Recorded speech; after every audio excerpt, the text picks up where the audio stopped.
Voltando agora é a live que é valendo, né? Então tivemos que terminar a anterior e começar essa agora por conta de uma conexão ruim com o nosso convidado, o reverendo Milton, e agora nossa esperança é que nós possamos tê-lo aqui conosco. Então você que estava na outra que está chegando, seja bem-vindo novamente, Beatriz, Suzana, JP, o Ciro, a Flávia, o reverendo Milton escrevendo no celular aqui, o Jobe, o Diego, o Fábio, sejam todos bem-vindos para esse momento que estaremos juntos.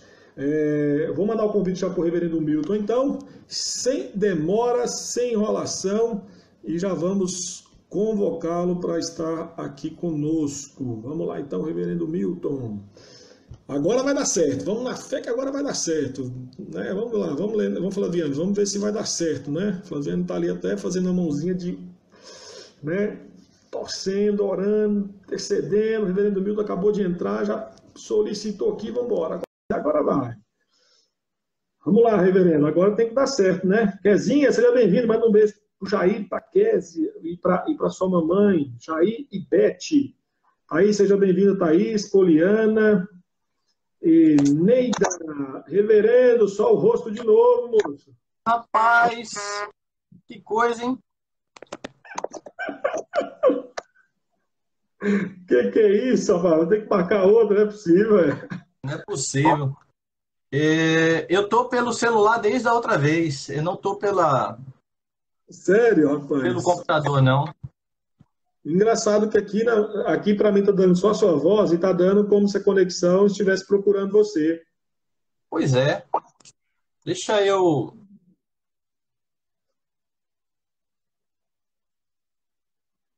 Agora deu, rapaz. Ei, rapaz. O homem tava com o dedo na tela e não aparecia mesmo, não, é? Rapaz, pior que não foi. Desculpa aí. Não sei não o que aconteceu por aqui. Tranquilo. Reverendo, seja bem-vindo. É um prazer tê-lo aqui conosco. E eu quero, então, antes de tudo, apresentá-lo. É bom que o pessoal que está em casa aí saiba que é o reverendo Milton. Né? Então, eu tenho uma colinha aqui que o senhor me passou mais cedo. Né? Então, eu vou tentar resumir aqui para o pessoal de casa pegar. Deixa eu ver, deixa eu puxar ele aqui. Reverendo Milton é casado com a Poliana, né? Pai da Fernanda de 10 anos e do Felipe de 6 anos. Isso Passou na aí. igreja presbiteriana Praia do Canto, em Vitória, desde 2007. Então, já tem um tempinho que o senhor está aí já, né? Tem 13 anos, esse ano, se Deus quiser, completam 14 anos. Benção, bom demais. Reverendo foi formando no JMC, né? JMC mesmo, né, Reverendo? JMC. Somos da mesma escola, então. Tempos diferentes, né? Mas da mesma escola. E Escola o boa, reverendo tem uma boa, verdade. E o reverendo é especialista na área de aconselhamento, formado pelo Palavra da Vida. Então, reverendo, bom tê-lo aqui conosco e nós vamos falar um pouquinho aí sobre discipulando filhos para a glória de Deus. E eu quero logo de cara, então, perguntar para o senhor no que consiste discipular filhos. Bom, se a gente pegar para resumir bastante aí a ideia de discipular os filhos, consiste, na verdade, em cumprir a ordem de Deus lá em Deuteronômio 6, quando ele fala que os pais precisam inculcar nos filhos a palavra de Deus. É lógico que isso tem como pressuposto que a palavra ela precisa estar primeiro no coração dos pais, é isso que Deus fala, né? As palavras que eu te ordeno estarão no teu coração, tu as inculcarás a teus filhos. E eu acho que um texto importante para a gente entender isso é o texto de Gálatas, capítulo 4, verso 19.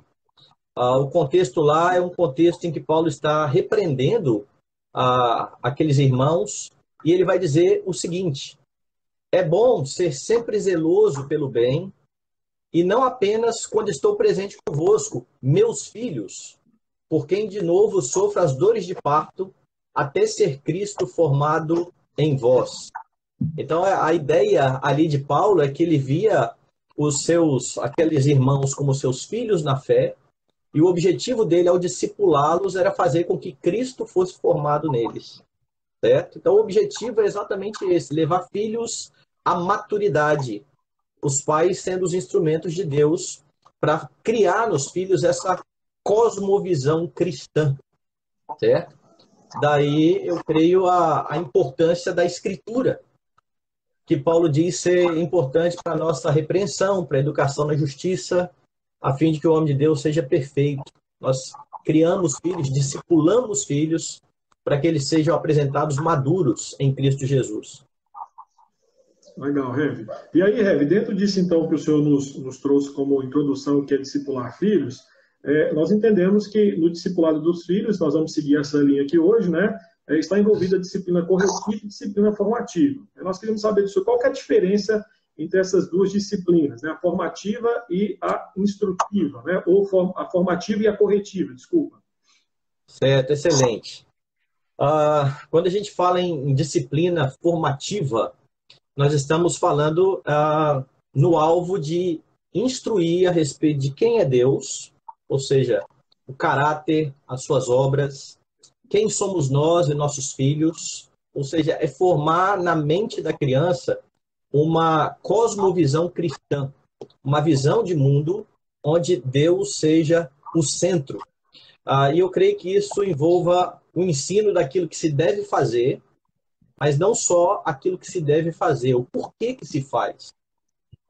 Nós precisamos ensinar preceitos, mas acima de tudo nós precisamos mostrar aos nossos filhos que o homem, a nossa primeira pergunta lá do catecismo, né? Ele foi feito e tem como fim principal glorificar Deus e ter alegria nele para sempre. Então nós precisamos colocar no coração dos filhos isso. O que fazer e por que fazer. E eu sempre dou um exemplo aqui na igreja de como que isso acontece na vida de um pai cristão e de um pai não cristão. Então você pega um pai cristão que está ensinando seu filho que ele não deve roubar, e um pai não cristão que está fazendo o mesmo. Ambos estão formando uma mentalidade. O problema são as razões apresentadas para isso, né? O cristão, ele tem como alvo a glória de Deus, então ele vai ensinar o filho que o roubo é uma ofensa ao seu Senhor, que Deus ele nos dá aquilo que nós precisamos e necessitamos, então nós precisamos ter contentamento. Deus vai ser honrado. O pai não crente talvez diga para o filho, olha filho, você precisa trabalhar e não roubar, porque senão você vai preso. Ambos estão com a mesma atitude, você vai ter duas pessoas honestas, talvez duas pessoas trabalhadoras, mas uma que honra a Deus naquilo que faz e uma que não honra a Deus naquilo que faz. Então a disciplina formativa é colocar na mente do filho esse tipo de cosmovisão cristã. A disciplina corretiva, ela pressupõe essa anterior, certo? Você não pode corrigir aquilo que não foi ensinado. Você precisa instruir, dar os preceitos, mostrar aos filhos como fazer, e quando eles se desviarem disso, aí vem a exortação, aí então vem a correção, a disciplina. Que bom, Rev. Assim, um resumão aqui daquilo que o senhor nos falou sobre isso. Se tem alguém chegando agora a perder essa introdução, que foi bem interessante que o senhor falou, a ideia de disciplina corretiva, de disciplina formativa, tem um aspecto da instrução, é o treinamento que nós construímos na vida de nossos filhos, né? E a corretiva visa justamente ajudá-los, né? Quando eles, de certa forma, quebram aqueles preceitos que fazem parte da instrução que nós, como pai, os entregamos, né? Um outro ponto importante que a gente tem que pensar, então, aqui, são os passos para essa disciplina formativa. Eu estava pensando, enquanto estava preparando aqui o roteiro para conversarmos, que até pouco tempo atrás, a disciplina formativa dos filhos cristãos consistia no catecismo, consistia no culto doméstico, né? No recitar o catecismo, decorar o catecismo, e hoje isso foi substituído por um modelo totalmente secular, né? Hoje, grande parte dos pais cristãos discipulam os filhos muito mais com balé, com futebol, entre outras coisas. Então, a pergunta para o senhor é o seguinte: quais são as realidades que devem contemplar uma disciplina formativa?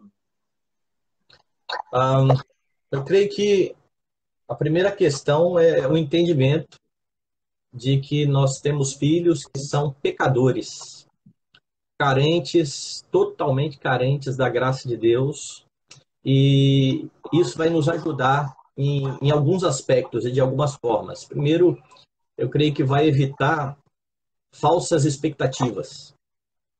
Às vezes você tem pais, principalmente aqueles que casaram e ainda não têm filhos, estão pensando em ter filhos, E aí eles olham para os filhos dos outros, como eles se comportam, e aí aqui eles pensam assim, ah, com o meu filho não vai ser assim não.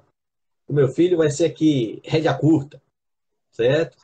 E eles começam a se encher de expectativas de como vai ser, esquecendo que há um empecilho entre a expectativa deles e a realização disso, que é o fato de ele ter um filho tão pecador quanto ele, certo? Então, entender que um pecador, ele peca, certo? E nós vamos nos decepcionar com eles muitas vezes, nós vamos ter que repetir instruções muitas vezes, e se os pais não entenderem isso, que os filhos também são pecadores, eles vão acabar se frustrando. Paul Tripp fala uma coisa que eu acho interessantíssima. Ele fala que o discipulado dos filhos não é um evento, ele é um processo. E é o processo que nós conhecemos, né, de santificação progressiva. Ele começa quando nós cremos e ele vai encerrar no dia final, quando Cristo nos levar ou quando o Senhor voltar. Então, vai evitar falsas expectativas e vai deixar bem claro aos pais que é preciso ajuda para criar filhos. Nós não nos bastamos, né? Se o nosso filho é pecador e se o problema principal dele é o pecado, ele precisa de um redentor. E os pais não são redentores. Os pais, então, vão olhar para além de si mesmos, para o Senhor Jesus Cristo, que é o único que pode mudar corações, né? Mudar o coração dos filhos. Dentro disso, antes de passar para o outro ponto que você também pontuou aí, eu acho que a gente precisa entender que os pais também precisam vigiar o próprio coração. Nós precisamos vigiar o coração dos filhos, mas os pais também o próprio coração. Quais são as motivações dos pais para disciplinar, para treinar os seus filhos? A glória de Deus ou a sua própria glória? E eu creio que os pais, sondando o coração e entendendo que eles estão num processo em que eles também vão glorificar Deus, eles vão começar a pensar em alvos realistas. Porque tem pai, e eu já vi isso acontecer, que eles exigem, por exemplo, filho, você precisa ser nota 10. Ok. O problema é que não é toda criança que é nota 10, certo? Se toda criança fosse nota 10, não existia nem a expressão nota 10. Todo mundo é nota 10. Então o pai ele não leva em consideração isso. E aí então ele exige algo acima do que o filho pode dar. E isso é errado. Agora, por que o pai exige isso? Talvez é porque ele quer um filho bem-sucedido. Ele quer um bom boletim para apresentar aos amigos. Meu filho vai bem na escola. O que o pai precisa verificar é o quanto de capacidade meu filho tem. De repente, ele é nota 8. Então, se ele é nota 8, o pai precisa trabalhar com ele para que ele honre a Deus tirando 8. Porque se ele tirar menos de 8, ele tem capacidade para tirar 8, aí ele está pecando. Então, é uma via dupla. Os filhos, nós precisamos conhecer o coração pecador deles, mas o nosso também é. Então, nós precisamos atentar a isso o tempo todo. Eu separei uma citação aqui do Samuel Lee, um puritano. Eu vou ler aqui, abre aspas. Samuel Lee diz assim sobre essa motivação. Alguns pais e mestres cruéis se comportam mais como brutos furiosos do que como homens. Eles se deleitam nas correções tirânicas. Eles podem deixar seus filhos xingarem, mentirem, roubarem e cometerem qualquer outro pecado e não os corrigem. Mas se eles não fizerem o que eles mandam, então eles caem sobre eles e os despedaçam, como bestas selvagens. Saiba que Deus exigirá tais atos vis de suas mãos no grande dia. Pelo contrário, deixe-os ver que você está bravo por amor a Deus e não por amor a você mesmo. E isso é extraordinário no processo de disciplina, né? Por que eu estou fazendo isso? Por que eu estou discipulando filhos? Por que eu estou disciplinando filhos? Deus precisa ser honrado nisso tudo. Interessante, estou citando aí, eu lembrei que eu coloquei uma citação aqui do John Wesley, que parte mais ou menos dessa linha também, né? perspectiva de enxergar os nossos filhos como seres espirituais, que têm um coração quebrado, como o nosso, que somos pais também, e que compete ao pai não apenas olhar para o seu coração quebrado, mas também para o seu filho e tentar pastoreá-lo nesse sentido. Né? John Wesley dizia que nós devemos, e aí ele cita os filhos, né, ver os filhos como espíritos imortais que Deus provisoriamente confiou aos seus cuidados, para que você, pai, possa criá-lo em toda a santidade e torná-los aptos ao gozo de Deus na eternidade. Você deve zelar para os seus filhos, um a um, com o máximo de cuidado, para que, quando for chamado a prestar contas sobre cada um deles ao Pai, você possa dar contas com alegria e não com tristeza. Né? Então, é algo bem mais sério aí do que simplesmente olhar os nossos filhos como fofurices de criança, um amontoado de boletos, de dificuldades. São seres espirituais e que nós, de certa forma, temos uma grande responsabilidade no que diz respeito à condução do coração quebrado deles, a fonte de cura que é Cristo Jesus. Né? Uma outra coisa importante, o senhor até já pincelou, mas eu acho que agora só pode entrar mais nisso, é sobre a questão das escrituras. Né? Qual que é a importância do uso das escrituras na disciplina formativa? Bom, a escritura ela é essencial em todo esse processo. Como eu disse, quando Paulo escreve a Timóteo, ele fala que a escritura é inspirada por Deus e útil para o ensino, para a correção, para a demonstração, para a educação na justiça, e tem como finalidade que o homem de Deus seja perfeito e perfeitamente habilitado para toda boa obra. É na Escritura que nós encontramos a vontade revelada de Deus. O que Deus quer para nós, o que Deus quer para os seus filhos. É na Escritura que nós entendemos as razões do porquê que nós precisamos agir dessa forma. E pais que ensinam a fazer o correto, sem ensinar uma razão correta, estão treinando filhos para serem fariseus, pequenos fariseus. Se você tem princípios, até mesmo princípios corretos, e a Bíblia vai nos orientar e dizer que até o homem caído, sem Cristo, ele tem condição de expressar preceitos morais corretos, certo? Só que ele faz isso para si mesmo. E quando ele faz algo correto, com uma motivação errada, ele torna aquilo pecaminoso. O que vai corrigir isso e nos dar boas lentes, né? Bons óculos para olhar de forma correta é exatamente a Escritura. E nesse sentido, algo que é muito negligenciado por nós, comunidade cristã, que é o ensino de doutrina para os filhos. Às vezes, os pais acham que os filhos não têm condição de assimilar verdades doutrinárias, certo? Mas eles precisam saber sobre a queda, o que a queda transformou o coraçãozinho deles, por que eles têm tanto desejo de se rebelar contra os pais, por que quando o pai diz que não vai dar alguma coisa, ele fica furioso e quer entrar no quarto, bater a porta, ou sai batendo o pezinho no chão. Ele precisa entender, a Bíblia fala a respeito do que está acontecendo no coração dele. A mesma Bíblia fala da doutrina da redenção. Deus enviou o seu Filho para que todo aquele que nele crê não pereça, mas tenha vida eterna. E a obra do Evangelho é de salvação do pecador, mas também de transformação desse pecador à semelhança da imagem do Senhor Jesus Cristo, nesse processo de santificação. Os nossos filhos precisam saber a respeito da soberania de Deus. Eu estava esses dias conversando com minha filha com esse negócio de pandemia, ela não tem ido para a escola, então ela não tem cansado muito. E aí à noite, já viu, né? Não dorme. E aí levanta e fica incomodada, porque quer dormir, não consegue, está todo mundo dormindo. E aí um dia eu fui falar com ela a respeito disso, a respeito de como Deus está ali com ela, de como ela não precisa ficar temerosa, preocupada, né? Que ela pode... ela é normal, às vezes, não ter sono, e ela pode aproveitar esse momento para orar, para pensar a respeito de Deus, né? Então, o ensino doutrinário, ele é essencial para que a criança saiba como fazer e por que fazer. Beleza, Rev. Dentro disso ainda, né, uma coisa que o senhor trabalhou, falou não só agora, mas também anteriormente já tinha falado sobre isso, a necessidade de não treinar os nossos filhos simplesmente para terem bons comportamentos morais, mas treiná-los na justiça, né? E aí, de fato, moldar o coração segundo as Escrituras. O outro ponto importante dentro daquilo que que estamos falando aqui entra na questão do erro, do pecado, né?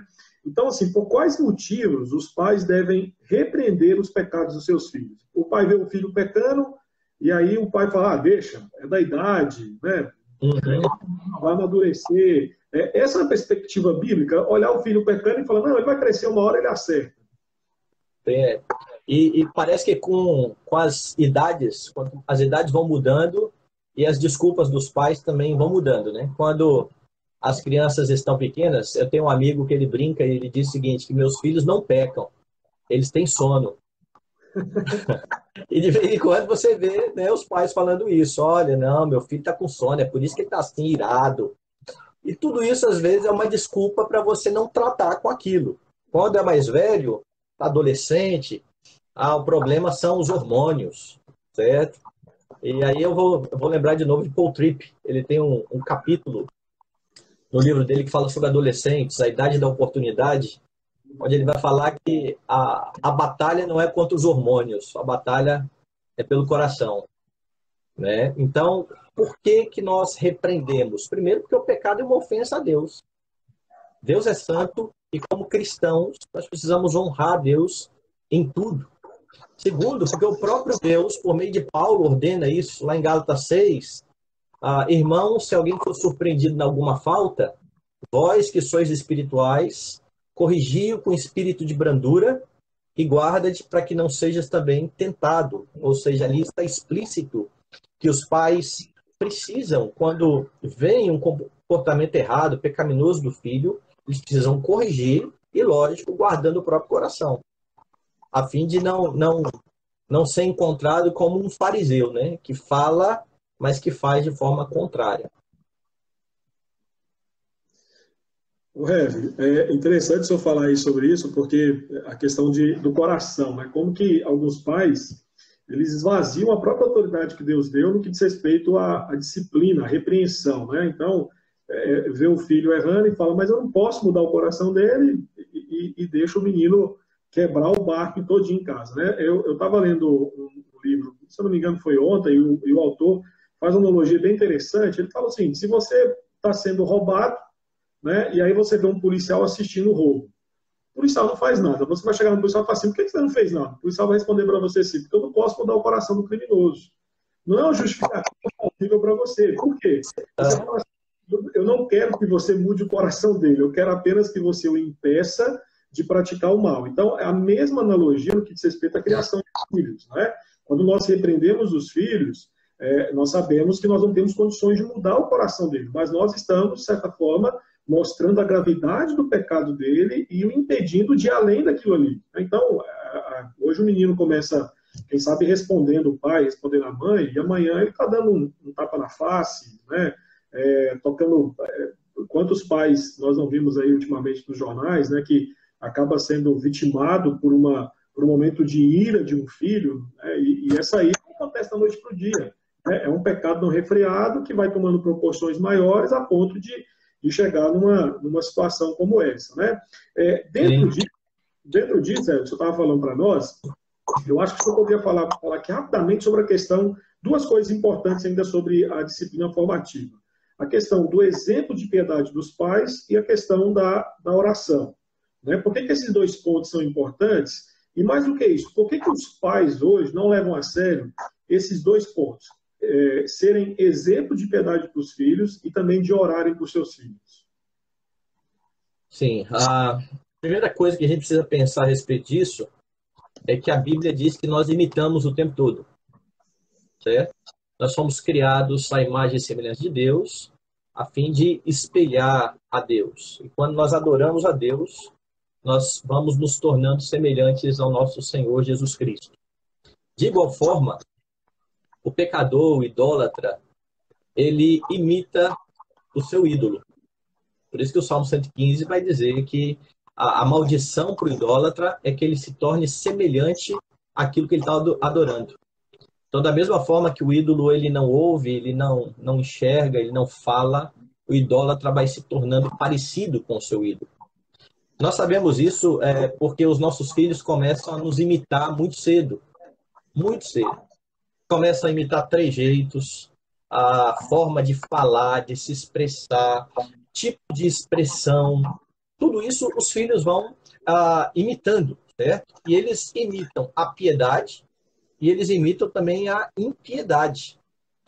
Algo Deu uma que cortada Douglas na Wilson... conexão do reverendo. Paz do céu!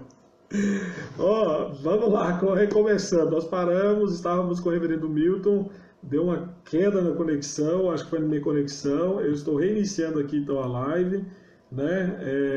E aí o pessoal está. Vamos voltar, vamos voltar. Estávamos falando sobre a questão dos exemplos dos pais. Eu vou chamar de novo o reverendo Milton. Hoje está difícil, mas vamos lá, assim mesmo, né? Faz parte. A nossa dependência da tecnologia acaba nos levando a isso.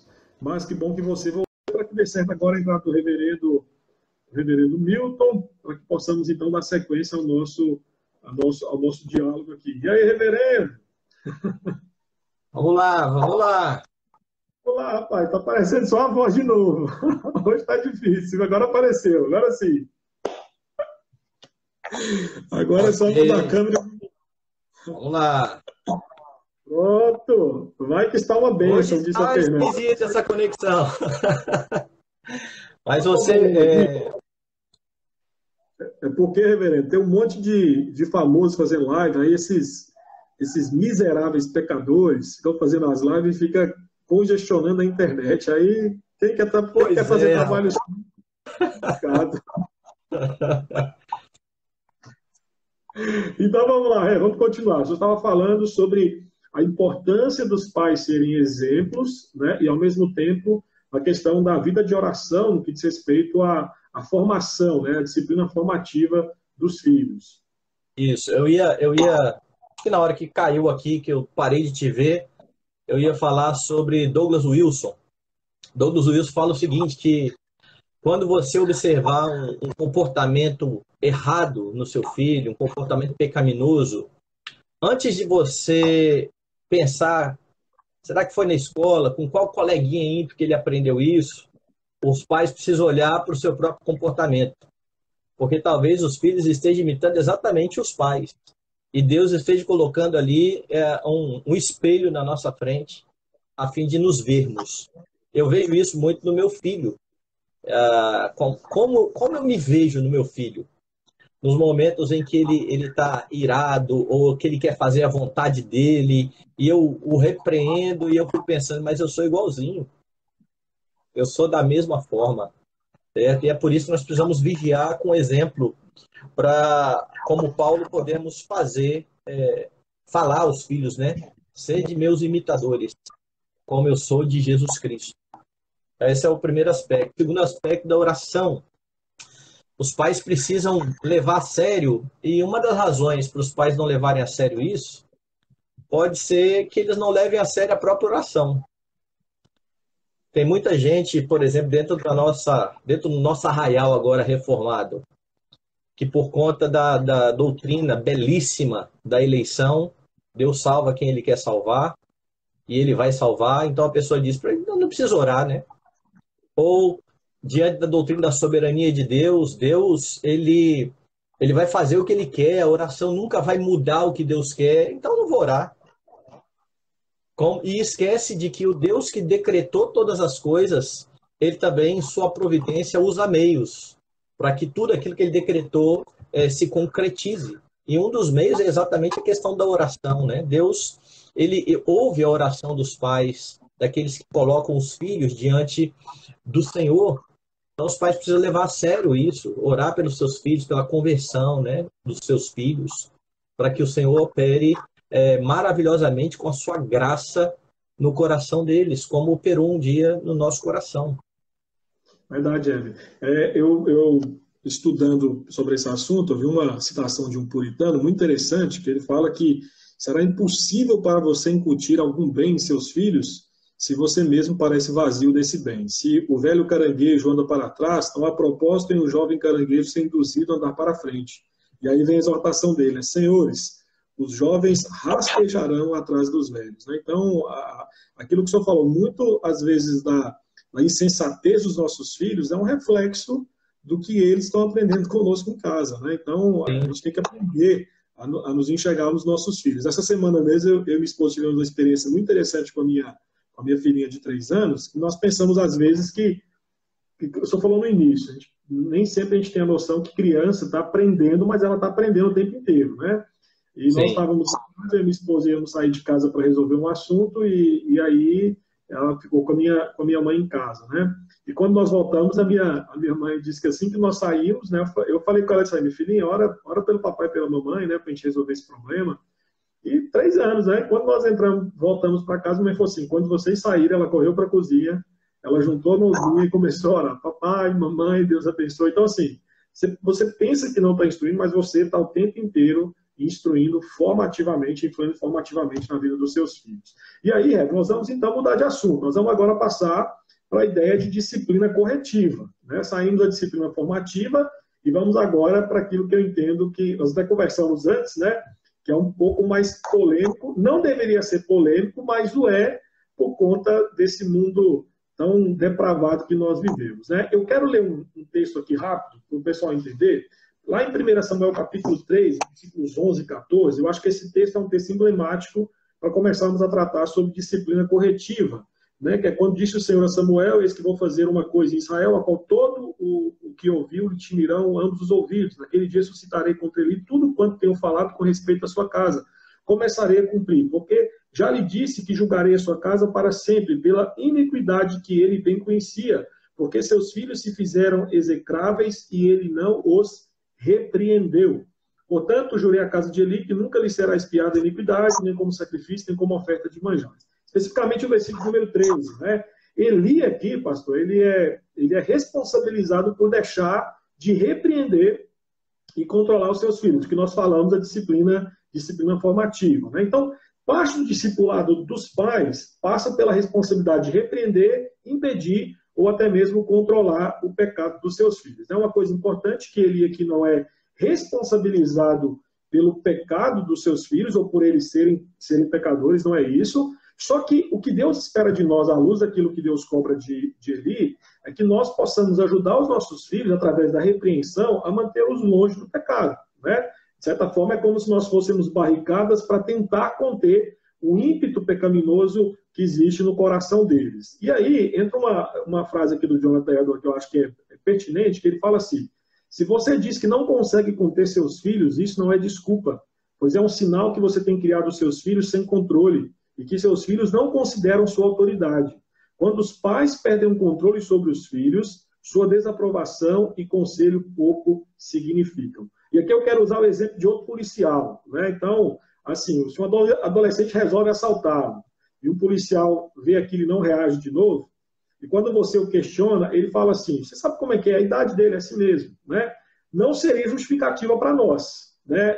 Ou a idade ou a maturidade, para nós não é justificativa. Então, nós não queremos mudar o coração, mas nós temos que, de certa forma, ser usados por Deus para conter o ímpeto pecaminoso que existe no coração do filho. Só que o problema é que nem sempre a disciplina formativa ela é capaz disso, né? Então, aí que entra a disciplina corretiva, que é uma ferramenta dada por Deus para que possamos, junto com a disciplina formativa, instruir e discipular os nossos filhos. E aí, então, eu quero começar perguntando para o Senhor, né, sobre isso.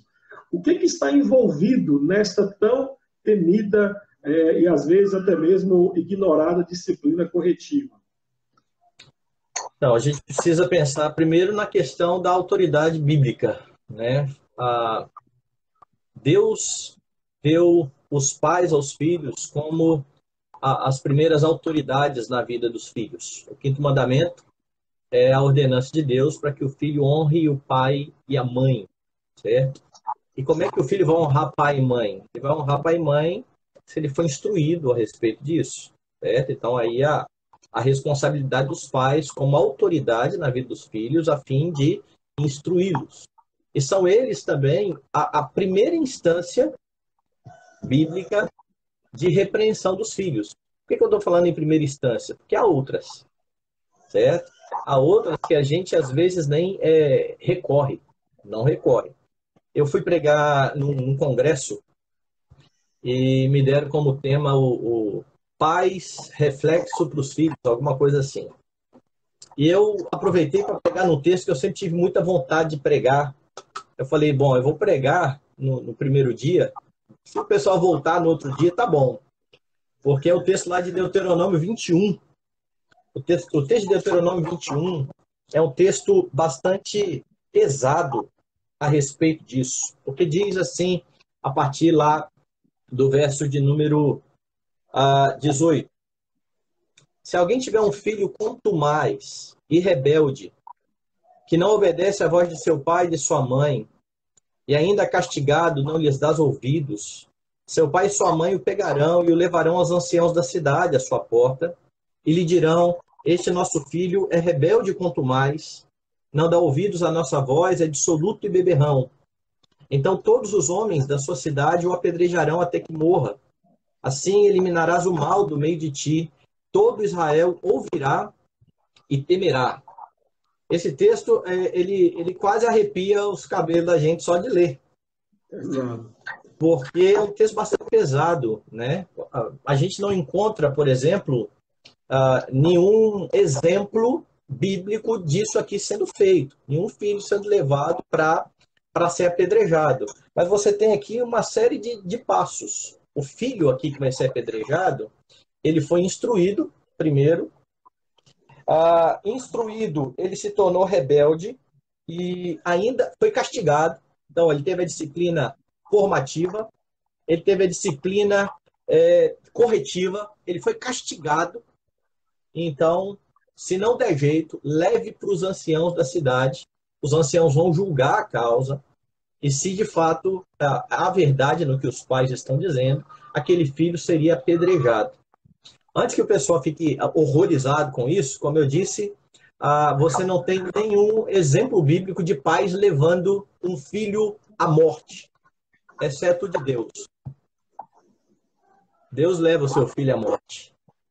E não por causa dos pecados do filho dele, porque o filho dele era perfeito, mas por causa dos nossos pecados e dos pecados dos nossos filhos. Então, o texto aqui aponta exatamente para aquilo que Deus faria para redimir o seu povo em Cristo Jesus. E é interessante, porque o texto que vem depois desse exatamente diz o seguinte: se alguém houver pecado passível de pena de morte e tiver sido morto e o pendurares no madeiro, o seu cadáver não permanecerá no madeiro durante a noite, mas certamente o enterrarás no mesmo dia. Então o texto está de fato apontando lá para frente. Isso aqui continua valendo para nós? A gente precisa levar filho para apedrejar? Não. Graças a Deus, não. Mas a ideia dos anciãos aqui, ela continua presente. Nós temos presbíteros, anciãos. Então, um filho que é formado, um filho que é corrigido, um filho que se mantém rebelde, ele precisa ser entregue aos anciãos. Ele precisa ser disciplinado pela igreja do Senhor para que ele volte aos caminhos de Deus. Então, há várias instâncias, como eu disse. Mas essa última instância é muito difícil de você perceber. Poucas vezes você vê pais apresentando seus filhos, por exemplo, ao conselho da igreja. E eles têm autoridade bíblica para isso. E o conselho também tem. E nós esquecemos, né, que Deus nos deu a bênção de ter um corpo, ser parte de um povo, ter pastores sobre nós que podem nos ajudar nisso aí quando chega nesse limite que aqui está. Então, a autoridade bíblica é algo que precisa ser bem entendido aqui por pais. Segunda questão dos absolutos. Só um adendo no que o senhor falou aí, aí que entra a questão do porquê que nós batizamos nossos filhos. Família da aliança é isso, né? Quando nossos filhos estão sendo batizados, nós estamos dizendo para a igreja: olha, eu não consigo criar essa criança sozinho.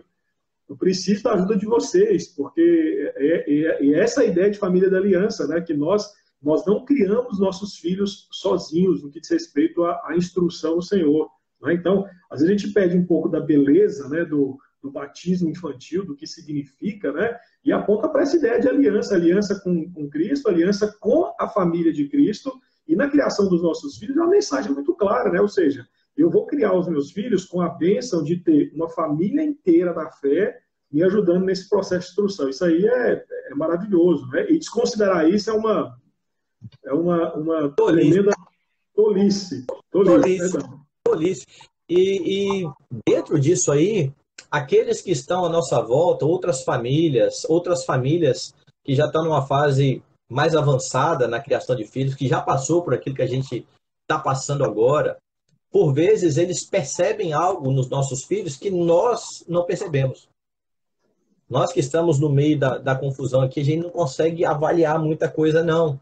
Então é bom ter irmãos que se aproximam e dizem, olha, você já tentou para esse comportamento? É lógico que você precisa fazer isso com muita sabedoria. É claro que você não vai fazer isso com alguém que você não tem intimidade. Você precisa criar laços para isso. Mas é muito bom saber que há irmãos que estão também ali de olho em coisas que nós não estamos vendo muitas vezes. Verdade. O senhor estava falando, quando eu interrompi o senhor, sobre a questão dos absolutos, né? Antes de o senhor responder, deixa eu fazer uma pergunta sobre isso, que aí o senhor já responde junto, né? Qual que é o efeito do discipulado dos nossos filhos quando os pais relativizam os valores absolutos? Vamos lá. Nós cristãos cremos em absolutos. E estamos em meio a uma sociedade que relativiza tudo, certo? E um dos problemas nossos como crentes é que nós conseguimos arrumar desculpas, entre aspas aqui, aparentemente piedosas para deixar de fazer aquilo que nós devemos fazer. Então, a disciplina corretiva é uma obrigação dos pais, certo? Eles precisam instruir seus filhos, mas aí o pai relativiza isso, é um absoluto. Ele relativiza isso e diz assim, não, mas eu estou trabalhando para dar o melhor para o meu filho, então não tem tanto tempo assim para formar o meu filho. Parece uma desculpa piedosa, certo? Eu estou cuidando dos meus filhos, mas eu estou negligenciando um preceito absoluto. O que o meu filho está aprendendo com isso? Meu filho está aprendendo que antes dos filhos vem o trabalho. Então, quando o pai relativizou o absoluto dele aqui, o filho aprendeu, certo? E isso também em várias outras áreas da vida, né? Algo que nós precisamos entender também aqui é que os pais precisam falar a respeito do que é certo e do que é errado, tendo por fonte a Escritura. A autoridade da Escritura é absoluta. As minhas leis, elas não são absolutas. Então, deixa eu dar um exemplo disso aqui. A Bíblia não fala, por exemplo, que botar o pé no sofá é pecado. Não há um mandamento para isso. Então, você pode botar o pé no sofá, você pode não colocar o pé no sofá, porque isso aí, diante de Deus, depende de você, se você quiser. Mas na minha casa tem uma regra. A regra é que não pode botar o pé no sofá, ok? E aí meu filho coloca o pé no sofá. Eu vou disciplinar o meu filho. Ele precisa saber qual é a base que eu estou usando para discipliná-lo. Ele não pode achar que ele está sendo disciplinado porque ele botou o pé no sofá só. Ele tem que entender que ele quebrou algo que é absoluto, que é o respeito aos pais, a honra aos pais. Se o pai não está pedindo para ele pecar, ele tem que obedecer. Então não há pecado em não colocar o pé no sofá. Então ele precisa obedecer. Então você vai ser disciplinado porque você transgrediu a lei ou a ordem do seu pai ou da sua mãe. Ontem mesmo aconteceu algo assim aqui em casa. Na hora de dormir, eu estava ali fora e minha esposa pediu pro meu menino mais novo vir arrumar a cama. Então, devagarinho, a gente está ensinando eles a arrumar a cama, a fazer a cama de manhã. E aí, ontem ele estava meio com preguiça, que ele queria fazer outra coisa. E ele começou a dar desculpa, a enrolar, porque eu não sei, e murmurar. Ele murmurou tanto que ela acabou disciplinando ele. E aí ele ficou meio irado com isso, lógico. E ela foi explicar a ele o seguinte: você não está sendo disciplinado porque você não sabe arrumar a cama. Você não sabe mesmo, você está aprendendo, né? A gente está tentando aqui te ensinar. Então, você ia lá, a mamãe ia te ajudar. Você está sendo disciplinado por causa da sua preguiça. Preguiça, da murmuração, isso é pecado. Então, veja, não saber arrumar a cama, isso é pecado. E eles precisam saber isso, porque quando os pais começam a relativizar e a disciplinar, não baseado no absoluto, mas naquilo que eles acham, nas suas regras, nas suas leis, eles estão ensinando mesmo os filhos.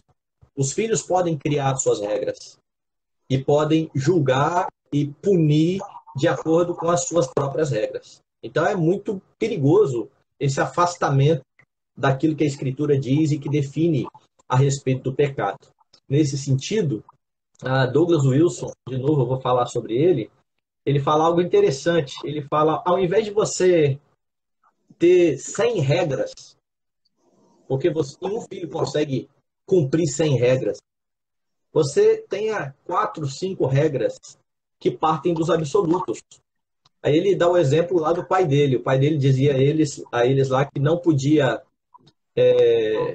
chorar, não podia falar, não podia mentir, não podia desobedecer e não podia falar alto com a mãe.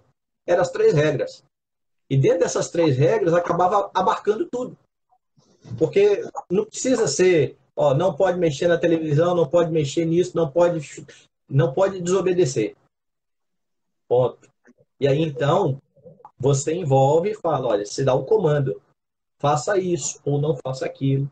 Então a gente vai educar baseado no que é absoluto e não naquele monte de regra que a gente vai criando e que às vezes é só capricho mesmo nosso de pai. É porque a gente quer que seja daquela forma, né? E é interessante, né, porque até nós conversamos isso aqui algumas lives atrás, foi até com o René de Leomar, que a disciplina bíblica ela é explicativa, né? Você não disciplina por disciplinar, você explica qual foi o preceito que foi quebrado, né? Então, o exemplo que o senhor citou de Deuteronômio, a descrição do texto ali é que o pai e a mãe tentou todas as instâncias possíveis corrigir o filho e não dava mais, né? Ou seja, ficou incorrigível não pela falha dos pais. Ali é coração obstinado, como diz o próprio texto, a questão de estar contumaz, né? Outra coisa importante é que o senhor acabou trabalhando a questão da autoridade bíblica, dos absolutos, né? E entra a questão da autoridade dos pais, que o senhor acabou de falar também, e a fidelidade a Deus, que cai no que diz respeito ao uso da disciplina corretiva. Nós estamos apenas obedecendo aquilo que o senhor deixou como preceito. E aí, então, quero perguntar para o senhor o seguinte: como é que nós aplicamos essa disciplina corretiva? Vamos lá. Eu acho que esse é o momento em que a gente tem mais confusão, né?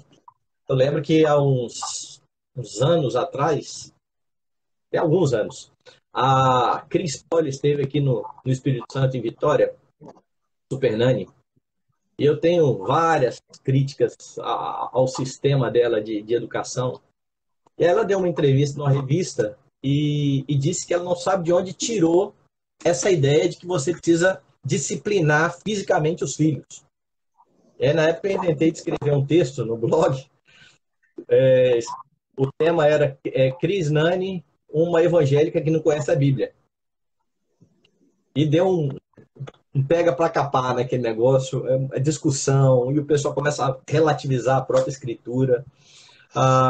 Biblicamente, nós precisamos entender que a reprovação, certo? Nós repreendemos, eu já citei aqui Gálatas 6, se você vê o seu irmão pecando, você vai lá e você vai discipliná-lo com espírito de brandura.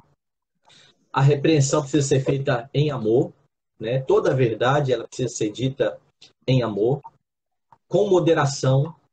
Lá em Eclesiastes, Salomão tem um texto que eu acho extraordinário, que é: o coração do sábio conhece o tempo e o modo. Às vezes os pais cansam os filhos o tempo todo fazendo a mesma coisa e dando as mesmas ordens, ou corrigindo fisicamente, e esquecendo que isso não é uma rotina, certo? Não é dessa forma que isso tem que acontecer. E a repreensão tem que ser do pecado. Olha, não é o meu filho que vai ser alvo simplesmente da minha demonstração, mas aquilo que o meu filho fez. É lógico que nós não podemos desvincular o pecado do pecador, certo? Mas o meu filho, ao ser repreendido, ele vai ter que ser conscientizado também de que ele precisa lutar com aquilo. E nesse momento, aquilo que a gente falou anteriormente lá, de que os pais têm que ser exemplo para os filhos, eu acho que é importante, nesse momento, os pais falarem aos filhos das suas próprias lutas. Porque às vezes o pai vai repreender o filho e vai dizer assim, no meu tempo eu não fazia isso não. No meu tempo, meu pai só olhava e eu já saía de fininho. Conversa fiada. Todo mundo tem um monte de coisa que escondeu de pai e de mãe, ou pelo menos a maioria das pessoas. Mas nós, muitas vezes, ao corrigir os filhos e repreender, ao invés de fazer isso com amor, nós imitamos aquele fariseu que foi lá para o templo e falou: obrigado, Senhor, porque eu não sou como os demais homens. Né? Eu faço tudo correto, eu jejuo, eu faço isso. Eu não sou igual esse publicano. O publicano é meu filho, certo? Eu não sou igual esse menino aqui, não. Eu era joia. Então, o amor envolve, eu acho que essa empatia do pai, de mostrar ao filho, filho, a sua luta é a minha luta. A sua luta é a minha luta.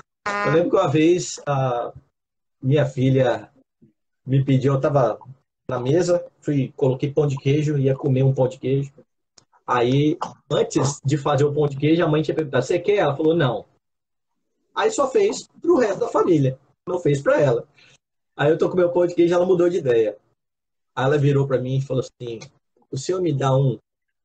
Eu falei assim, olha, eu não tô com a mínima vontade de te dar pão de queijo. Mas eu vou te dar um pão de queijo. Eu vou te dar um pão de queijo.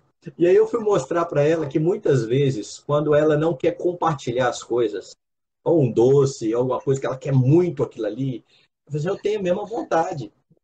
Você está vendo que eu estou lutando com isso? Eu estou lutando, eu preciso fazer isso, você é minha filha, eu te amo. Eu gosto de pão de queijo, mas eu gosto mais de você, então eu vou te dar o pão de queijo. E ela se vê ali com um pai que está com a mesma briga que ela tem no coração dela. Em vez de ser um pai que está dizendo, olha, faça isso, eu não sou assim. O que muitas vezes eu acabo fazendo também, certo? Nós pecamos muito nisso aí. E é preciso se esforçar para repreender de forma correta. E a vara? Qual é o momento da vara? Quando que a vara pode ser usada? Deve ser usada? Bom, como eu disse, é um assunto que há muita confusão. Há aqueles que são contra qualquer tipo de castigo físico, até por conta do passado. Tiveram pais, muitas vezes, que não tiveram sabedoria na hora de usar a questão do castigo físico e ficaram meio... Eu não gosto dessa palavra, não, de usar essa palavra, não, eu tenho outra, mas eu vou usar aqui. Porque ficaram meio traumatizados com isso aí, certo? E aí, então, eles não querem fazer o mesmo com o filho, porque, afinal de contas, eles amam os filhos. E não dá para disciplinar fisicamente alguém que você ama. Então, para esses, a gente precisa só lembrar daquilo que a Bíblia diz lá em Provérbios 13, 24. O que retém a vara aborrece a seu filho. O que o ama, cedo o disciplina. Então, não corrigir fisicamente não é um ato de amor. Segundo a Escritura, é um ato de ódio ao filho. Eu não posso querer ser mais sábio do que Deus. E quando você vai para Hebreus, quando o escritor fala a respeito de Deus nos disciplinando como filhos, ele fala exatamente isso. Vocês são disciplinados, pois não existe um filho que o pai não corrija. Não corrigir aponta para uma outra realidade. A realidade é que você não é filho, você é um bastardo. O bastardo eu não quero corrigir, eu não vou disciplinar. E Hebreus vai citar exatamente os textos de Provérbios, que falam a respeito do pai que ama e disciplina o filho. Agora, é preciso entender que a vara não é para todos os momentos e para todos os pecados. E eu acho que você precisa entender exatamente isso dentro lá do livro de Provérbios, por exemplo. Eu já falei aqui de Eclesiastes, né, que o coração do sábio conhece o tempo e o modo. E lá em Provérbios tem 2 versículos que eu acho que vão nortear o uso da vara. O primeiro deles, Provérbios 10, 13. Nos lábios do prudente se acha sabedoria, mas a vara é para as costas do falto de senso. Segundo, o açoite Provérbios 26, 3. O açoite é para o cavalo, o freio para o jumento e a vara para as costas dos insensatos. Então, nos 2 versículos, a correção física aqui é para as costas de alguém tolo, de alguém insensato. Provérbios descreve o sábio e o tolo. O sábio é aquele que ouve a voz do seu pai. O tolo é aquele que não dá ouvidos. Então o filho, cometeu um pecado e você o repreendeu e ele se arrependeu. Talvez não precise o castigo físico. Por que eu estou falando talvez? Porque há muitos filhos que acabam aprendendo esse mecanismo aí e começam a pedir perdão só para se livrar também do castigo físico. Então, por isso que a gente precisa ter sabedoria nisso aí, para não ser muito pesado e para não ser muito negligente, certo? Porque o uso da disciplina física é visto na Escritura até mesmo para apontar que o pecado é algo sério. O pecado traz dor, o pecado traz morte. Né? Aqueles que não se arrependerem diante de Deus, eles vão para o inferno. Eles vão para onde, segundo Jesus diz, há choro e ranger de dentes. E a disciplina física que causa dor, ela é para lembrar isso. É lógico, como diz Provérbios, o pai não pode se exceder a ponto de matar o seu filho. Então a ideia não é maltratar a criança, não é deixar um monte de marca, um monte de roxo no corpo inteiro. A ideia é simplesmente que a criança entenda pontualmente a dor da disciplina, certo? Para ter cuidado de não se irar muito e acabar irado, machucando o filho, né? Dentro daquilo que o senhor falou, eu lembrei aqui de Provérbios 23:14, que fala: tu a futigarás com a alma e livrarás a sua alma do inferno. Tu a futigarás com a vara e livrarás a alma do inferno. Então, a ideia de Provérbios, daquilo que o senhor falou, eu acho muito interessante como que Provérbios linka a questão do uso da vara com a sabedoria e a falta do uso da vara com a insensatez. Né? E, em contrapartida também, a perspectiva de Provérbios é que a alma do filho, né, está em perigo, né, aqui de morte espiritual, e a tarefa do pai, quando exerce a disciplina, aqui no caso corretiva, é como se fosse uma missão de resgate mesmo, é tentar trazer o filho à lucidez. Né? A disciplina física, pelo que o senhor nos trouxe aqui, é isso que nós entendemos à luz da Bíblia, é a última instância da disciplina paterna. Né? Por isso que ela não pode ser usada a qualquer hora, de torta direito. Né? Então, dentro daquilo que o senhor falou, eu estava pensando aqui, que às vezes nós repreendemos muito os nossos filhos por aquilo que não é pecado. Né? Então, às vezes uma instrução corrigiria. Então, eu estava pensando aqui, meu filho gosta de andar descabelado, então eu vou discipliná-lo porque ele está... Não tem nada na Bíblia que fale de andar cabelo penteado. É uma instrução. Senta, meu filho, olha, é importante você andar com o cabelo penteado, né? Você vai ser bem aceito por onde você andar. Então, não tem necessidade de você, por exemplo, eu já conversei com ele 5, 6 vezes, agora eu vou pegar aqui a vara e vou dar uma varada nele. Né? Então, assim, é saber o uso. Entra dentro daquilo também que o senhor falou na autoridade do pai, né? O pai saber quando que o filho, nessas recusas, né, está, de fato, contrariando a sua autoridade, explicando o preceito bíblico, para depois, então, usar a vara corretamente. Aí, então, eu quero pensar, dentro disso, o seguinte, né? O que seria, então, o uso da vara nessa disciplina corretiva? Dentro daquilo que nós entendemos no esquadro bíblico. Né? Como é que se encaixa aí o uso, então, da disciplina corretiva, da vara? Bom, a gente precisa pensar que disciplina não é falta de amor, disciplina não disciplina física, no caso, não é o momento de extravasar a ira do pai, não é punição. A disciplina é correção. Não é para que você puna o pecado do seu filho. O pecado do seu filho está punido lá em Jesus Cristo na cruz do Calvário. Jesus já levou a culpa do pecado. Então não é para punir, é para corrigir, como Deus faz com os seus filhos. Os nossos pecados estão cravados na cruz, mas Deus trata o nosso coração e disciplina quando nós precisamos ser disciplinados.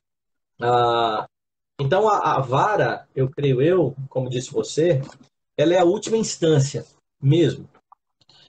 E se é a última instância, ela também não pode ser usada como um meio de ameaça.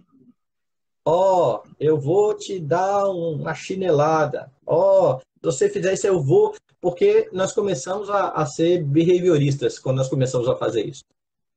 Nós começamos a tentar controlar o comportamento do menino. previamente. E muitos pais que falam, olha, eu vou te bater lá na frente, muitas vezes nem fazem isso. Então, a vara não deve servir para ameaça. Ela não é um instrumento, como eu disse, da ira dos pais. Então, se ao disciplinar o pai perde o foco, glória de Deus e a restauração do pecador, estava falando do seu filho aí descabelado, e eu estava lembrando daquilo que a gente já falou anteriormente, certo? O que eu pretendo ao instruir o meu filho sobre o cabelo dele?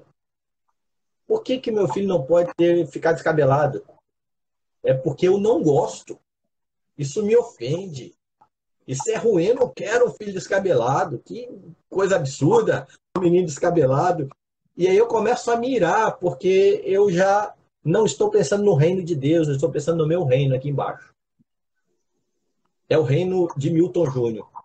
Então eu costumo falar aqui na igreja que se nós lembrássemos mais constantemente de que nós somos servos no reino de Deus, nós teríamos atitudes mais corretas. Mas como nós tentamos forjar dentro do reino de Deus o nosso reininho particular, então no reino de Deus eu amo a Deus e eu amo ao próximo.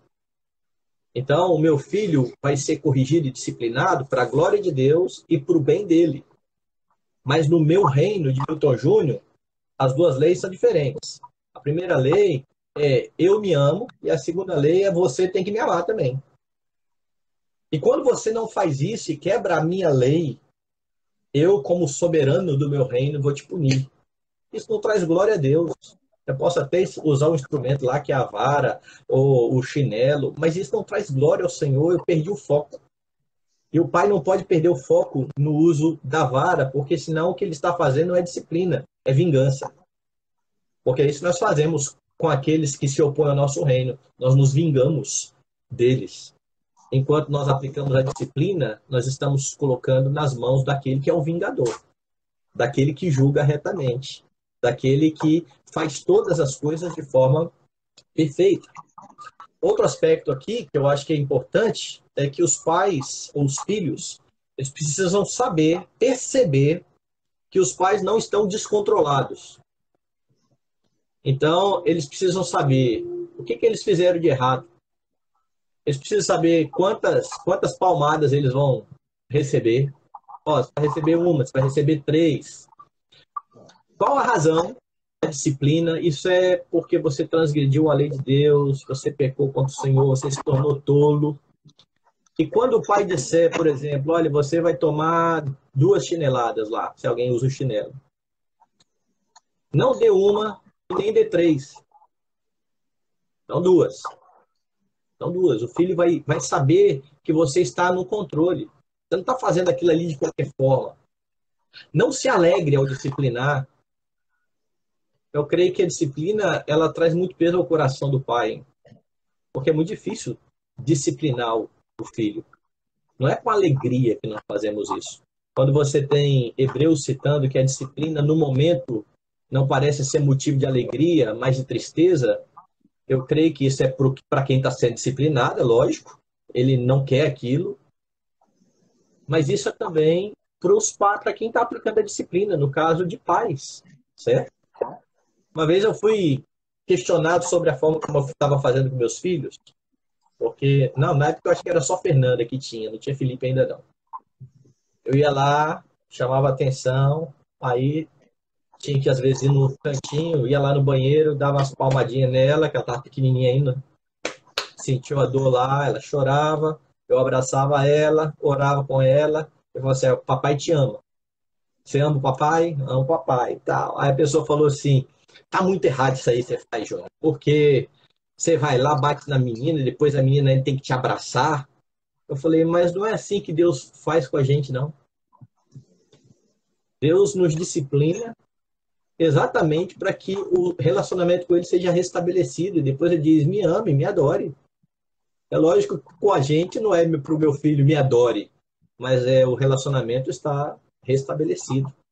A disciplina não é para afastar o filho da comunidade, né, da família, mas para exatamente ajuntá-lo de novo na família. Então, eu acho que esses preceitos precisam estar bem firmados aí na nossa mente. Isso é interessante porque essa ideia de explicar do porquê que está sendo disciplinado, né? Não só mostra que o filho não está sendo disciplinado porque é frustração do pai, do dia ruim, né? Então tem que descontar em alguém, vou descontar no mais fraco, que é meu filho. Não, mas está explicando o motivo e é engraçado, né? Porque se eu estou pegando aqui o exemplo da minha filha, de 3 anos, que eu tenho esse hábito, sempre que vou discipliná-la, ou corrigi-la, ou instruí-la de alguma coisa errada, eu a chamo separadamente e explico o motivo e falo, filha, ó, você vai levar dois tapinhos no bumbum, pelo motivo tal, você pegou contra Deus, né? E papai é responsável por você. Se o papai não te disciplinar, ele vai ser um pai ruim para você, Deus não vai se agradar. E ali, geralmente, eu a disciplino. E todas as vezes que termina a disciplina, eu falo, abraça o papai. Ela vem, abraça, chora, né? Chorando, abraça. Mas não teve uma vez que depois disso ela virou a cara e não sorriu para mim. Então, eu acho que é aquilo que você falou alguns minutos atrás, né? Nós pensamos que a disciplina ela não se faz necessária porque não é demonstração de amor. Pelo contrário, a disciplina é demonstração gigantesca de amor, né? A ponto de você olhar para o seu filho caindo lágrimas e você falar, rapaz, mas eu amo tanto esse menino que eu prefiro vê-lo chorar agora do que futuramente eu estar derramando lágrimas de por quê, né? Por que eu não fiz isso? Por que eu não instruí isso? Por que não corrigi isso? Então, eu penso assim, é melhor você de certa forma, ver as lágrimas do seu filho sendo derramado hoje de dor, né, porque você está o disciplinando, mas futuramente você derrama lágrimas de alegria por falar, olha, valeu a pena cada minuto dedicado a esse processo de instrução e formação na vida do meu filho, né? E aí, dentro disso, então... Nesse sentido só, ô, reverendo, Fica Eli, como nós citamos lá, você citou lá atrás, ele foi repreendido por Deus exatamente por isso, porque ele estava amando mais os filhos do que ele amava a Deus. E a gente está estudando aqui sobre Samuel, né? Nessa semana. E aí eu li esse texto, que Eli amava mais os filhos que a Deus. Falou, olha, Eli, ele não disciplinava os filhos, eu falei pro Felipe. Aí eu falei assim, Eli era igual papai, Felipe. Aí ele fez assim, não. Falei, não, o senhor disciplina. Eu falei, é. E tá certo ou errado? Falei, tá certo, mas dói. Tá certo, mas dói. Ele já entende que é correto, ele já entende que eu o amo, que eu não tenho prazer naquilo, mas ele sabe que dói. Eu falei, é pra doer mesmo. Se não doer, não funcionou. Tem gente que vai disciplinar, e eu brinco que tá tirando o pó do filho, né? Tirar... É melhor não fazer. Tirar pó do filho é melhor não fazer. O Heavy, dentro disso, eu vou fazer uma pergunta para o senhor aqui. A questão sobre o uso da vara, né? O uso da vara é literal ou é metafórico? Porque tem algumas interpretações, né? E aí eu estou dando risada porque são até, assim, quem tem acesso a essas interpretações, na verdade, são releituras da Bíblia, né? Releituras horríveis, extremamente perigosas para um cristão, elas dizem o seguinte, não, isso aí é exagero, até porque é um livro poético, né? Então, quando fala sobre o uso da vara, é simplesmente uma metáfora, né? Então, não está falando nada de disciplina. Então, é literal mesmo ou não é? Pois é.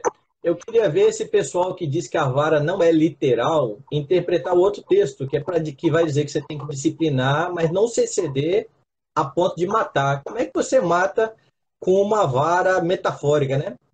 É um negócio, é um negócio esquisito. É o mesmo pessoal que interpreta o uso da espada lá do Novo Testamento, né? Dizendo que quando Jesus fala para comprar uma espada, Jesus não está falando de espada, não, de verdade. Eu falei, pois é, pergunta para Malco se não era uma espada de verdade. Porque quando eles chegaram lá para prender Jesus, a primeira coisa que Pedro fez foi tirar a espada e tentar tirar a cabeça do homem, né? Ele era ruim de espada, foi na orelha. Mas essas leituras são muito prejudiciais, né? Mas aí, são leituras que, de certa forma, entram naquilo que o senhor falou alguns minutos atrás, né? São releituras com uma cosmovisão secularizada e totalmente humanista, e aí é esse sentimentalismo barato que acaba afetando a criação dos filhos, né? Então, eu concordo que existem pais, eu gostaria de ser esse tipo de pai, mas eu já percebi que eu não vou conseguir ser, né? Que consegue caminhar a vida inteira sem ter que disciplinar fisicamente um filho, né? Eu concordo que tem alguns pais que realmente conseguem, até por conta, a gente não sabe o ambiente que o filho é criado, vários motivos, né?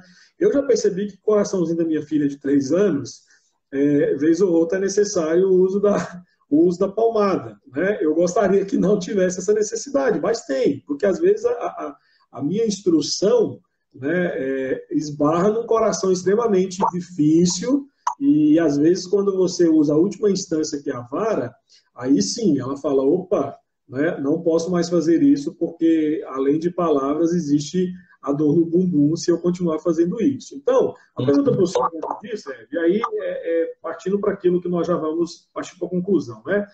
Quais conselhos o senhor daria, então, hoje, para pais que querem começar no processo de discipular os filhos? Né? Por onde começar? Eu vou contar como é que foi a minha experiência, principalmente com a mais velha.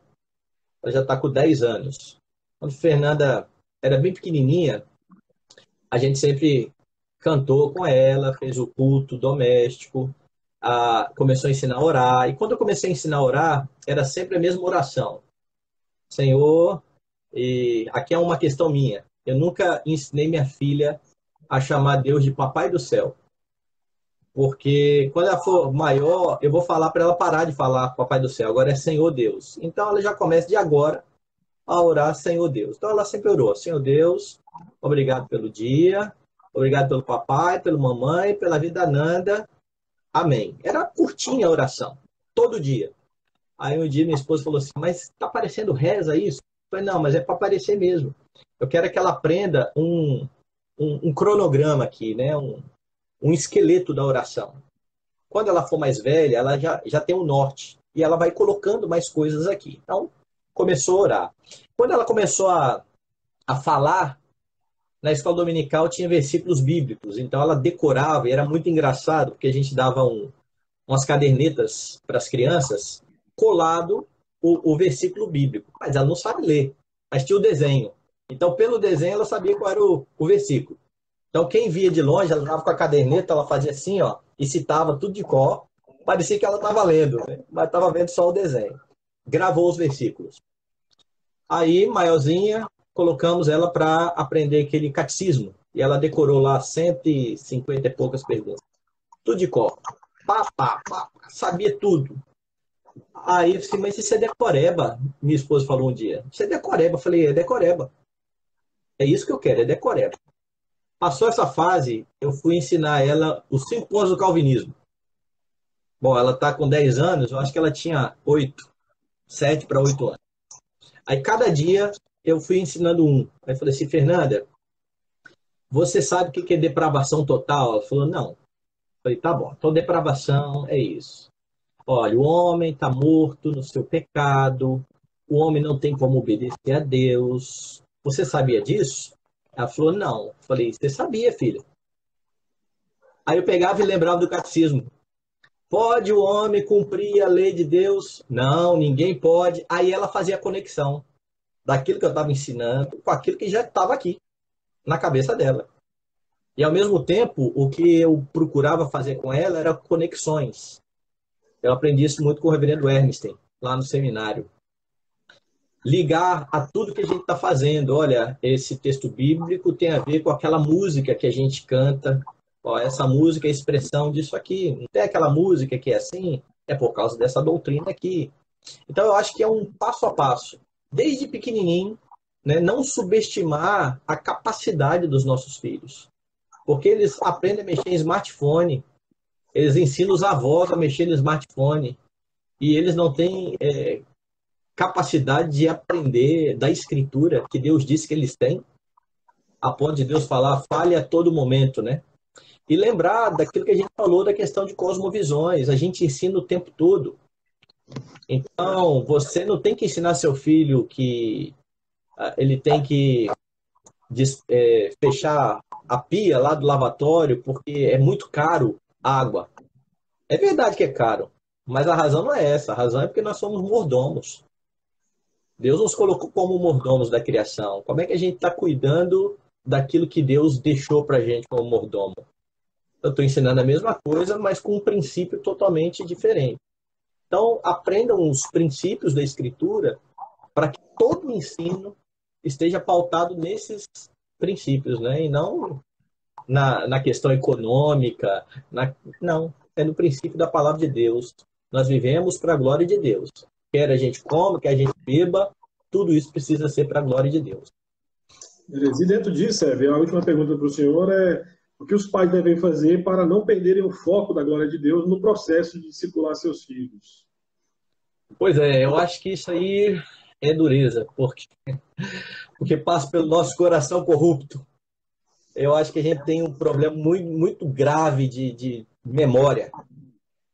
A gente vê isso em Israel, né? Israel é liberto do cativeiro do Egito, chega no deserto, tem pão do céu, tem água, tem sandália que não gasta e reclama porque não tem isso ou aquilo, esquecendo de tudo que Deus já fez. E nós esquecemos de que tudo é dele, por meio dele e para ele.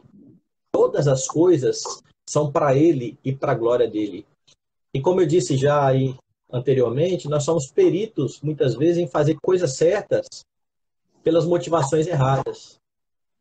Nós esquecemos a cosmovisão bíblica e começamos a andar no mesmo curso desse mundo, fazendo pelas mesmas razões, mas a gente dá uma salpicada, aí, uma invernizada para que parecer mais piedoso. Então nós, por vezes, vamos ser tentados a roubar a glória de Deus, a exibir os nossos filhos, para ver como que eu sou um pai bom, como eu educo bem meus filhos. Eu começo a me vangloriar muito quando as pessoas dizem, como sua filha é educada, como seu filho é educado. Como é que aquilo chega no meu coração? É orgulho ou eu dou glória a Deus que tem usado um instrumento ruim, falho, pecador como eu, para fazer a obra dele na vida do meu filho? Então, é o tempo todo lembrar do fim principal do homem, glorificar a Deus e gozá-lo para sempre. Beleza, Heavy. Obrigadão. Eu vou abrir para perguntas. Acho que tem alguns pais aqui ainda presentes pelo horário. Eu acho que os pais até foram embora, né? Porque hoje dizem que tem uma live aí concorrente do Rebanhão, rapaz. Aí o pessoal aí já deve ter debandado daqui, viu, Heavy? Aí fica difícil, hein? Isso para nós, né, rapaz? Os caras vão marcar logo na sexta-feira à noite, rapaz. Tanto dia da semana é na sexta-feira. Então, deixa eu te contar uma questão interessante disso. Eu fui pregar em Curitiba e eu conheci lá na conferência que eu fui pregar o Carlinhos Félix, do Rebanhão. E a gente trocou o número de celular, então eu sempre mando para ele de vez em quando o trecho de sermão. E hoje eu mandei a live. Aí ele me mandou de volta a live do Rebanhão que ia ter. Eu falei, tá bom. Ué, eu vou abrir para perguntas. Vamos dar um tempinho aqui, se alguém tiver alguma pergunta para fazer. Joia. Eu vi que alguns irmãos comentaram algumas coisas interessantes aqui. O reverendo Erickson acabou comentando sobre a questão de pais indisciplinados, né? Criam filhos indisciplinados. Nós acabamos falando sobre isso também. Né? O reverendo Alessandro também estava presente aqui, falou sobre aquilo que o senhor tinha relatado, sobre o pai, né, que teve que disciplinar o único filho que não fez nada de errado, que foi justamente Cristo Jesus, né?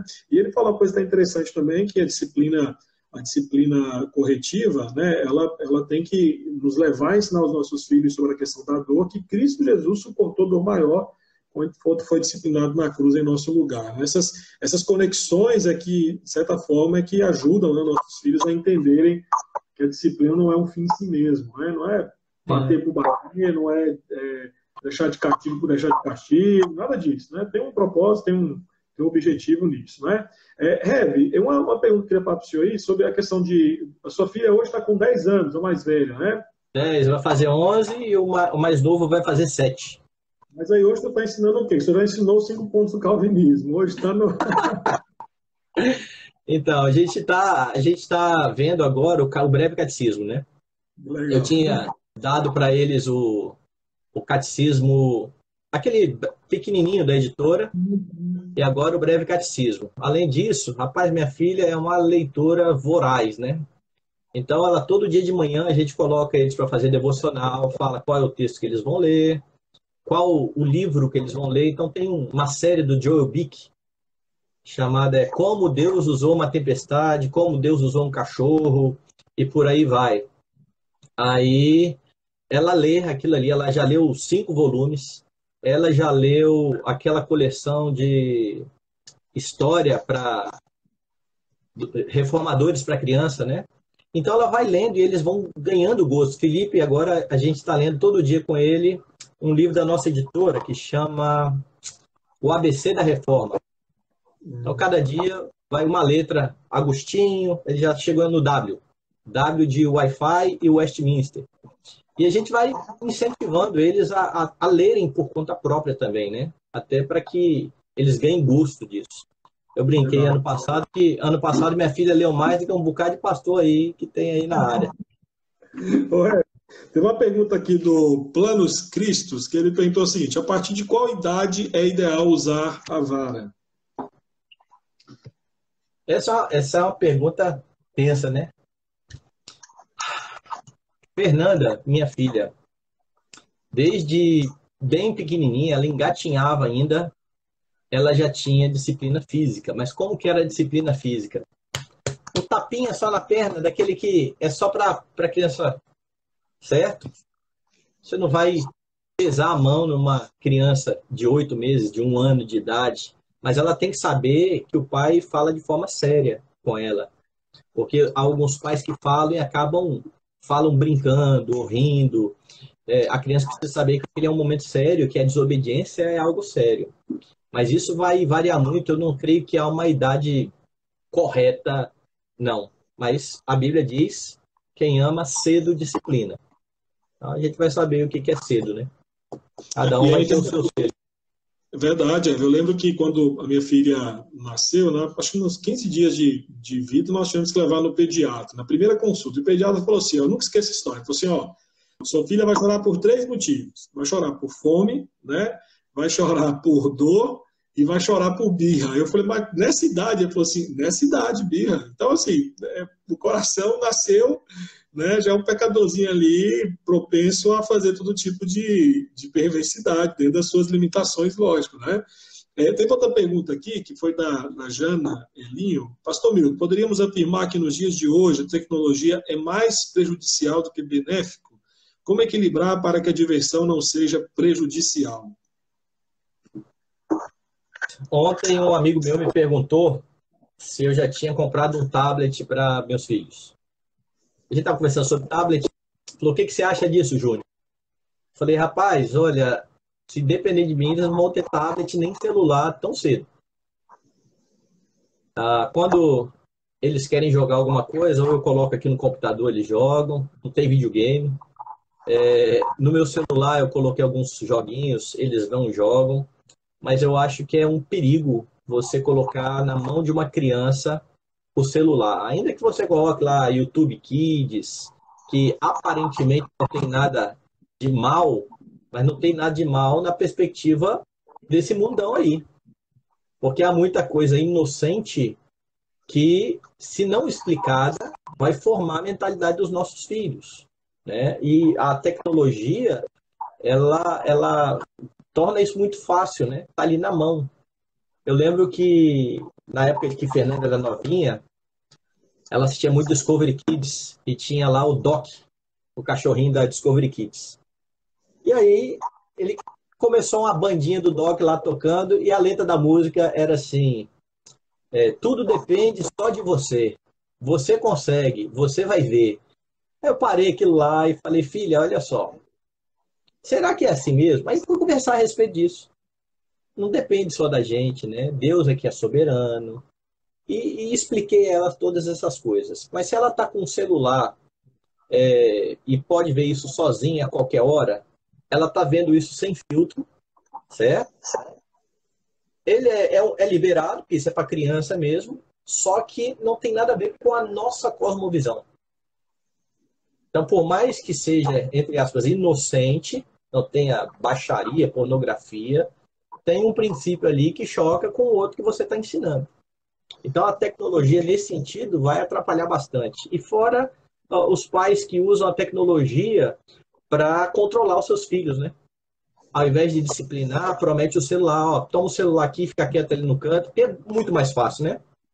A criança está na algazarra aqui, é muito mais fácil, você toma aqui o celular, vai jogar. Pronto, a pessoa fica lá um tempão, e isso acaba fazendo com que a gente fuja da nossa responsabilidade, né? Tem que ter muito cuidado, eu acho, com a tecnologia na mão de criança. O Heavy, vai acabar aqui o tempo. Eu vou voltar para uma próxima, só para que a gente possa responder. Teve uma pergunta aqui, a gente volta para a próxima para. Vamos lá, terceira parte dessa live. Essa live aqui foi demorada, viu?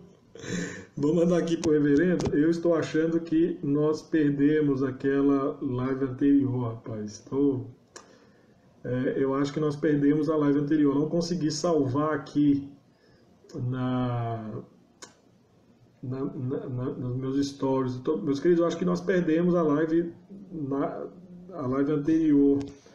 Deu um erro. Consigo recuperá-la e deixar aqui disponível para os irmãos. Vamos então. Foi feita uma pergunta para o reverendo, e aí nós vamos responder. Se aparecer mais alguma, a gente responde, senão a gente agradece e finaliza. E aí, bom, já tá... A voz já está aí, ó, tá vendo? Já tá, é sempre a voz primeiro, né? Pois é, rapaz. Só tem que lembrar qual foi o sistema que você usou das outras duas vezes aí para destravar a imagem. Deixa eu ver o que vai acontecer aqui agora. Eu não sei porque que a imagem está demorando tanto para carregar. Eu não sei se é a minha internet. A internet aqui na minha região anda meio esquisita. Não, mas tá geral, viu, Ed? Tá geral. Esses dias aí tá um acúmulo de informações, né? Rapaz, o Samuel tá fazendo uma pergunta. Oi? Que tem a sua filha aqui, rapaz. O filho dele tá perguntando qual que é a idade da sua filha. Fala que o Samuel, eu não vou falar, não, ele sabe o que eu ia falar para ele. Tem uma expressão que o Samuel usa lá do Nordeste, é a expressão que ele usa, que eu ia. Ó, a Marta, ela tá pedindo sugestões de leituras, né? E aí eu vou fazer o seguinte, se eu depois me passa aí os top 5, e aí eu coloco numa... Ou a gente coloca no Insta, ou a gente manda para os grupos, né? Da igreja, do pessoal presente. E aí tinha uma pessoa que perguntou, a sugestão de leitura para criança. Aí tá aparecendo, né? Vamos lá. Vamos lá. Eu creio que uma boa leitura seja o Pastoreando o Coração da Criança. Sim. Outro é um do Lu Priolo, chamado O Caminho para o Filho Andar, da editora Nutra. Uhum. Há um recente agora, do Douglas Wilson, que eu comentei com você, que chama Filhos Educando para a Eternidade, que é muito bom, gostei demais. Agora sim, ó. Valeu. Filhos Educando para a Eternidade, muito bom. Eu li esse livro acho que 2 ou 3 dias aqui, muito bom esse livro. Tem um livro do Douglas Wilson que trata especificamente de criação de meninos, futuros homens. E um extraordinário chamado Sua Filha em Casamento, também dele, do Douglas Wilson. Eu creio que são excelentes leituras, né, para isso. Além de um chamado A Idade da Oportunidade, do Paul Tripp. Tem um livro bom também, aquele do Woody Bauchan, principalmente para o senhor que é pai de menina, né? O que ele deve ser se quiser casar com a minha filha. É um livro fantástico. Né? Tem o Pastores da Família também, do Woody Bauchan, que é muito bom. A gente está estudando um aqui na igreja com os pais, chamado Desafio aos Pais, do Paul Tripp. Ele é pela editora Cultura Cristã, é muito bom, muito bom. Eu acho que esses livros aí são essenciais para quem... Esse livro, do Desafio aos Pais, nós fizemos há 2 semanas atrás aqui um sorteio pela live, e aí a irmã que fez a pergunta foi que ganhou, né? Então leia! Bom, então tá com um livro excelente para ler, é muito bom, muito bom. Ganhou um livro do MacArthur também sobre pais sábios, filhos brilhantes, né, também. Então, sim. A irmã que ganhou já vai estar na casa dela, já vai começar a botar em prática esses conceitos aí. Tá certo, Reb? Reb, muito Joia. obrigado, viu, pela sua disposição. Agradeço Eu do que fundo do coração, agradeço. viu? Desculpa Foi aí muito minha bom. conexão. O importante é que apareceu, né? Deu certo, né? Mas foi bom, foi muito bom estar aqui. O Reb, Deus abençoe o senhor. Muito obrigado, O viu? Samuel Vitalino está lembrando aqui, ó, da coletânea dos catecismos infantis que foi editado pelo reverendo Everton, Toca Chique. Excelente, excelente. Eu tenho usado esse com a minha filha pequenininha e tem feito de forma lúdica, né? Ensinando com música e, graças a Deus, é um catecismo bem específico para criança mesmo. Muito legal, muito bom mesmo. Sim, para quem quer recurso, o Erley, tem um CD que foi traduzido pela filha do Paulo Anglada, que na verdade, ela canta o catecismo. É extraordinário para criança. Deus me fez o nome. Oh, que Eu legal. acho, eu acho que tem no Spotify. A igreja presbiteriana lá do Jockey, lá em Teresina, eles lançaram um CD baseado na pergunta do catecismo, o que Deus é? Então, cada musiquinha é um atributo de Deus, que é extraordinário e é um recurso bom para dar para a criança junto com o catecismo, né? Que legal. Vai Tem fixando. o Stênios e o Diego Venâncio lançaram agora também uma série de cantando os 10 mandamentos para crianças, né? Eu lembro também que o Stênios e o Venâncio tem um outro CD A que Bíblia diz. a Bíblia diz que tem até uma música lá de ensina os três ofícios do Redentor, que é fantástico. Então, assim, tem muito material, né? Dá uma pesquisadinha também ajuda, né? E dando essas referências assim, fica mais fácil ainda encontrar bom material, né? É isso aí.